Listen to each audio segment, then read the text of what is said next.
begin to train our kids, our sons, especially that you don't need to help a lady putting a price tag to you doesn't make you a gentleman. I don't think so. If tomorrow I have a son, when and if I have a son, I'm not going to give him the freedom that, okay, before you can do this, you have to put a price tag to it. I don't intend to train him up like that. He has to be an example for other men to see when he grows up that, okay, this is how this person is. He doesn't do this, he doesn't do that. And I think for me, if you want to help somebody, help. Yeah. You don't have to wait to get something in return. The returned package should be voluntary. Exactly. I should do it from my heart, because doing it from my heart, that's even a blessing. But when you compel me to do it, I'm swearing for you, nothing good is coming out of my mind. Can I say something at this juncture? That women think they can be smart. A woman comes to me in my office or wherever I could be at any particular point in time and they're, "Sir, I need your help." And I look at her, I might want to help. I might not even have the thought of sleeping with her at the back of my mind. And I look at her, her story is so pathetic, I need to help her. And then I want to do a one-off help. She probably needs to raise some money.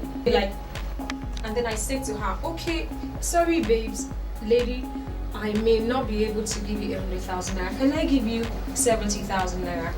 And then of course, I want to see what that 70,000 naira will do. Okay? And then eventually, I write her a check or give her cash or however. And then she goes off. And then she goes in the corner of her room. Please, I want you guys to... This guy actually gave me 70,000 just like that.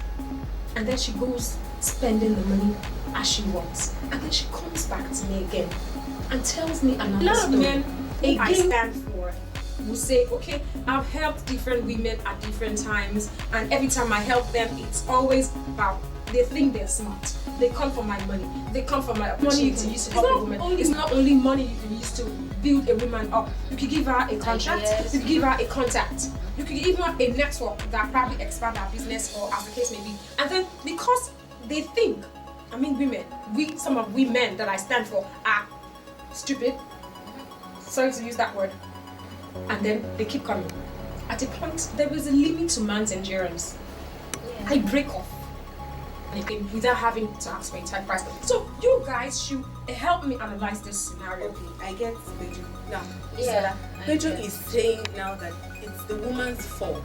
Yeah. It's the woman that keeps, Not like 8% of the ladies are still decent. It's just the 2% that are corrupting the good ones.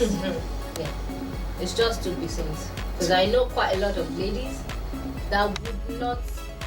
I personally turned down a job because the person that was going to employ me wanted to sleep with me. That's wrong. Yeah. So that's why I'm saying that it's just about 8% on a scale of 1 to 10. 8 of us are still decent, and just 2% are trying to corrupt the good ones. We see stories on Instagram. I don't. Because when you look at it, this 2% I'm talking about have priced us cheap. So I'm sure this person that was meant to give me a job, even after I passed all the tests, what did he say? "We are a fine girl now. Let's help ourselves." I'm like, Mr. Out. I won't mention his name. I don't understand. He says, now, he knows what I'm talking about. I know what he's talking about. And I'm like, no, I don't. I have to sleep with him to get the job. And I'm like, I am married, happily married at that. And then you want me to sleep with you. So what do I go home to tell my husband?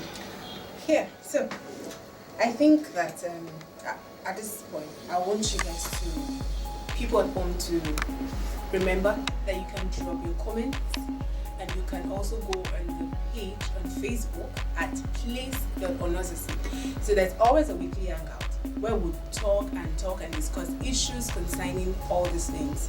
So, but seriously, I think we need to bring up this topic because it's a very wide one. Yeah, it's a very, we can't. That's what I'm trying to say now. We cannot be explained. We can't finish it here. So there's going to be helping girls part 2.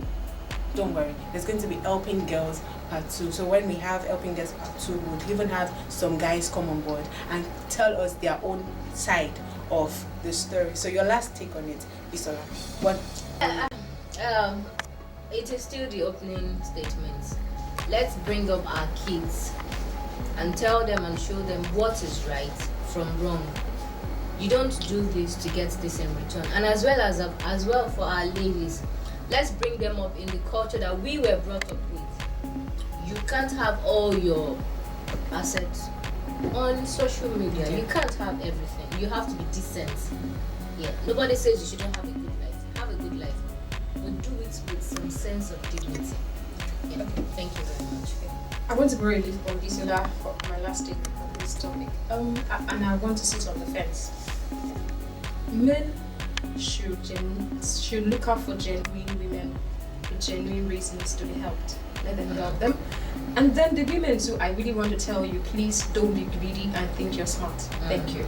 Yeah. So, and it's a wrap on A Stand with Onozasie. Remember, there is a space for growth. Till I come in next time. Thank you.